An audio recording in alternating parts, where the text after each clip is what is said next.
on frequency B.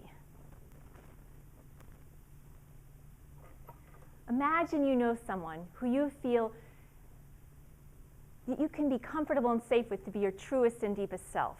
That person doesn't just say your name, but sings it like a melody. When they look at you, they connect deeply from their soul to your soul in a way that expresses caring and empathy. Their love is like when you're outside on a cold and cloudy day, and the sun comes out and wraps you in a warm blanket of love, thawing you out from the inside. A lovingness that is palpable, that you can feel, an energy of love that permeates your skin and through every cell. Fellow Toastmasters, this is how I experienced my mom, Dorothy Polsky, and her greatest attribute of lovingness. My mom's life can be divided into 3 phases or parts. The first part is her childhood. What probably you would never guess, if you've only known her as an adult, is how humble an upbringing she had. She grew up in a 2-bedroom house as one of 9 siblings in a small farm town in central Illinois. It was a poor town, and they were the poorest in the town. She was the only one of her siblings to stay in school and graduate high school. She also lived her childhood in the shadow of a great grief. When she was only 1, her next eldest 4-year-old sister suddenly and tragically died. The grief of her parents and siblings overwhelmed her. Her parents did not express affection towards her. There were no hugs, no words of encouragement, only her basic needs were met. She had no dolls to play with as a young girl, even though her deceased sister had a doll that was off limits to her. However, she later compensated for that by providing her granddaughter Samantha with an abundance of dolls they both played with. She has referred to her time playing with young Samantha as the childhood she never had. When she was 6, she began working. She had a paper route and then eventually 2. She then worked at a local pharmacy. She needed her parental permission to do so as she was too young at the time. Her parents provided her with no rules, no structure. For example, she could stay out as late as she wanted to at night. To feel that she was cared for, she created her own rules. She even made up a curfew and then stuck with it. The highlight of her childhood was one of her sisters, Vera. Vera was 12 years older than her and lovingly took care of her until she was 6. Then Vera moved out of the house, yet continued to mentor my mother as she grew up.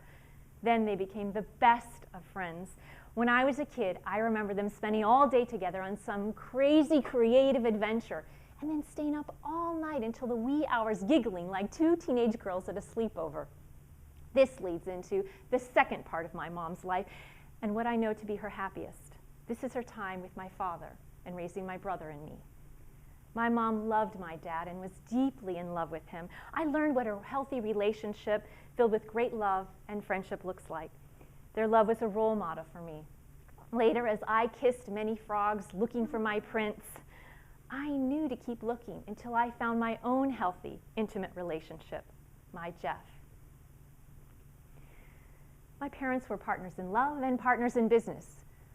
From an ice cream cart business with college student employees to a real estate company. Raising her children was something I felt came naturally for her. Many people fear snakes, but my mother has not just a fear of them, but a true phobia. On the other hand, my brother Steve loves snakes. Stevie, my brother as a child, had an innate capacity to know how to handle them as well. He became, as a child, a walking snake encyclopedia. Much to the chagrin of my mother, he was always bringing home some aggressive snake without being bitten and trying to figure out how it could live in our yard. He pleaded with her to let him have one inside. She firmly refused. However, she could see how much he wanted a snake. As this was a time when my brother was slacking in keeping a neat room and keeping up with his grades, she set firm stipulations he had to abide by for months in order to both get and keep a snake. My brother did a 180-degree shift, and soon a boa constrictor was a new household member. Her lovingness even stretched her beyond her phobia of snakes. Another time my mother's lovingness made it possible for her to overcome a challenge was when my father learned to sail from a work colleague. He loved it and yearned for a sailboat of his own. His dream was to sail Lake Michigan with her. Growing up in a small town where girls didn't participate in sports and weren't allowed to go into the river, she never learned to swim. Like most non-swimmers, she is fearful of drowning. My parents purchased a 27-foot sailboat my father named after her. He named it the Dorothy Jean. Not only did my non-swimmer mom enjoy port hopping along Lake Michigan with my father, she even sailed across it with no land in sight. Part of my mom's lovingness is to enjoy seeing what someone else loves doing and support them in that. She did that with me and my love of dancing, and now does it with Samantha and her love of dancing. The third part of my mom's life begins after my father died. Initially, after his death, she struggled greatly. After some time passed, when grief tends to let up, it didn't for her, and she struggles daily with the sadness. With such a big, loving heart, she's a very emotional person who feels deeply. When she hears a touching story, she wells up with emotion and the tears flow so easily. Since my dad's death, it seems as though her heart is unmendable. However, in the midst of this, what did she do? She embarked on a new career. She attended 2 schools, Barbara Brennan School of Healing and an Oppenhiel Method and Feldenkrais Method trainings. She started her own business, and as a practitioner, she helps adults and special needs children overcome limitations and heal from pain and illness. She has taken countless of courses to improve her abilities and stay cutting edge. This has become a real obsession, passion for her.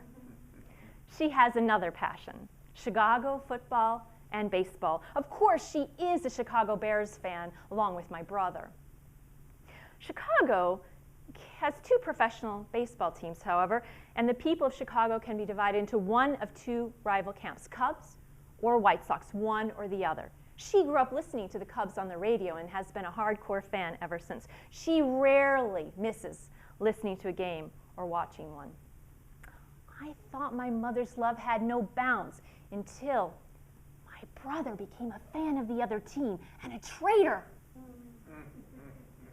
Even her grandchildren, Samantha and Zachary, know not to say anything unkind about the Cubs in her presence for fear of being disowned. My mother has given me a great gift, and unique gift as an adult. As we all know, moms are full of advice for their grown children. My mom did something very few parents are able to do. She became my friend. I mean a full-fledged equal friend, a peer. For that to happen, she became willing to not only be the authority figure, but also to exchange roles with me as the authority figure, occasionally following my advice. She has been one of my best friends since, and we have been on many wonderful adventures together. If I were to use a symbol to describe my life with my mom, I would draw a great big heart filled with love, bursting with those rays of love.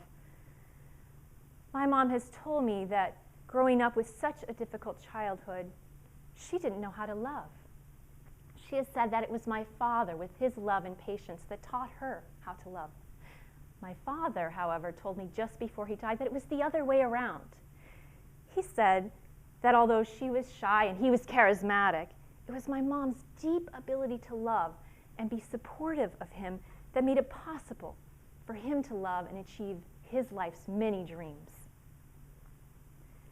He said, slightly changing the lyrics to a famous song encapsulated how he experienced my mother's love.